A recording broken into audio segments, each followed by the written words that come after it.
You might not see it yet, but Pascal Siakam is going to get MVP votes someday. Might not be this year, might need one more year, might be the first guy ever to win back-to-back Most Improved Player awards this season, but MVP votes are coming for Pascal Siakam in the future. You know why? First, let's take a look at the meteoric growth. You see him from year 2 to year 3, almost tripling his points per game, huge leap in rebounding, leap in free throw percentage, effective field goal, developed the three ball, leap in blocks, steals, assists, everything. This guy gets a ton better from 23 to 24, year 2 to year 3. From year 3 to year 4, he's going to make that leap to be an all-star, maybe even higher, maybe even if he carries Toronto to be a 50-win team, something like that again.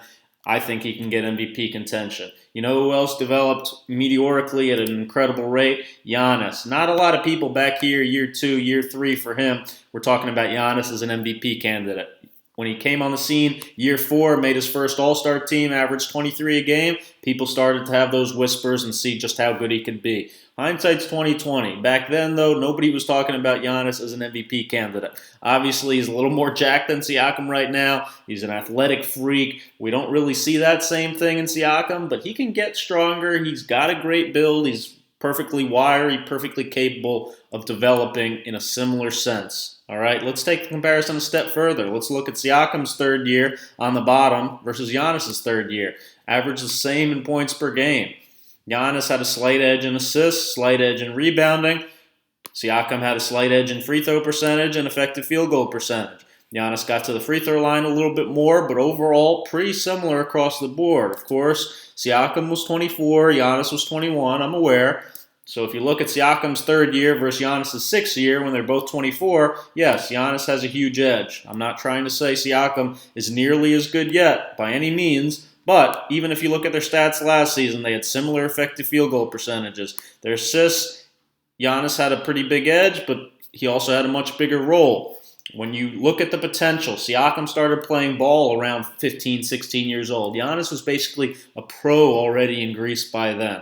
Okay, even though people love to say they're the same age, Siakam's a lot more raw. In terms of basketball development, they're pretty similar in terms of both being early developers, guys who third year, fourth year made that big leap. Siakam, I think, can make a similar leap that Giannis did in his career. Let's take a look at the film from last night. The 34, 18, and 5, 10 of 11 from the free throw line. Why do I see so many similarities in their games? Well, first of all, one-man fast break. Once he gets ahead of steam in transition and he's able to handle the ball, gets a rebound, gets steals, he's going coast to coast himself, and he's really hard to stop. If he sees any sort of space, if you haven't done a great job building a wall against him like Giannis, he's attacking to the basket, and he's a really good finisher. Not a rim ripper finisher like Giannis is sometimes, but really crafty. Unselfish, makes the extra pass. Like I said, had the 5 assists last night. Makes the right basketball play, cares about winning. When he catches with a head of steam, yes, he might not be as explosive as Giannis, but he's still got a good second jump. He's got great hands. He's able to come up with a lot of his own offensive rebounds, go up quickly and finish. He's got a really good handle like Giannis. You see him here. Loves to play out of these face-up type situations from the post, or again, he can take these slower bigs off the dribble with the between the legs, draw help to come in, kick for open shots. Again, unselfish, high IQ, smart basketball player. Loves to play out of the post like Giannis. You see him here. End up going to the back down, crab dribble. Should have made the finish, but a nice move on the spin to get to that left hand. Did I mention he's a good free throw shooter? 10 of 11 from the line last night. Went to about 78% last season. This season, I think he could even go to 85 or so. Get the rebound. Again, he's pushing himself in transition, making plays. You don't see bodies, don't see guys at the nail ready to stop the ball. He's attacking. He's getting in there. Got a great handle for a guy his size. The free throws, the stroke, pure. Easy points for him. Left a lot of three-point plays on the board, to be honest. This was after a free throw.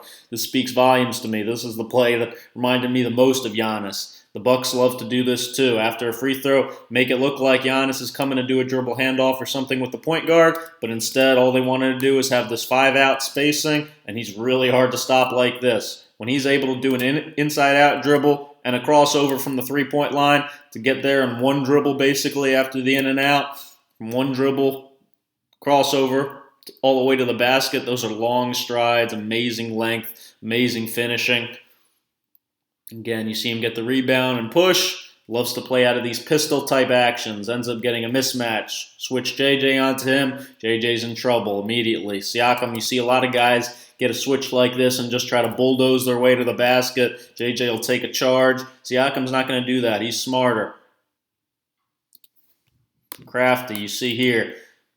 Taking his time, backing down, spinning, showing the ball, getting JJ so far off that JJ ends up having a foul. Again, sending him to the free throw line, where once again he's pretty darn good.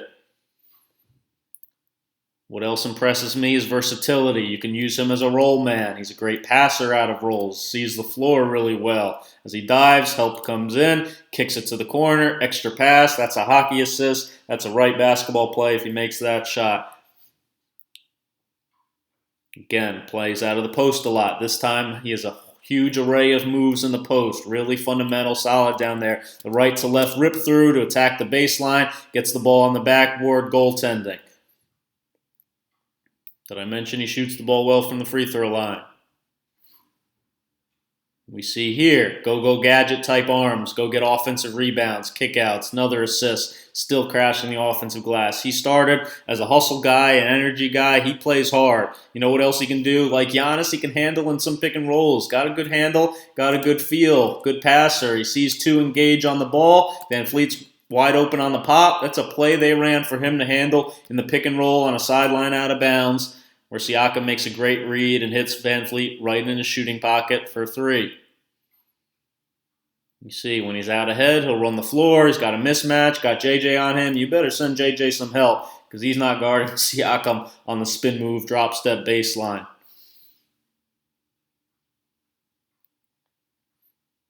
Here we see him handle again. This was the very next play. They ran this after timeout. Great recognition by Nick Nurse, putting JJ back in a pick and roll. JJ getting out, trying to show on it. So you know what he did? He used OG, the small, as a roll guy because JJ ended up extending and hedging on Siakam. He knew they weren't going to switch JJ onto Siakam again, though. They wanted to avoid that matchup. So Holiday keeps pursuing. Siakam ends up turning the corner.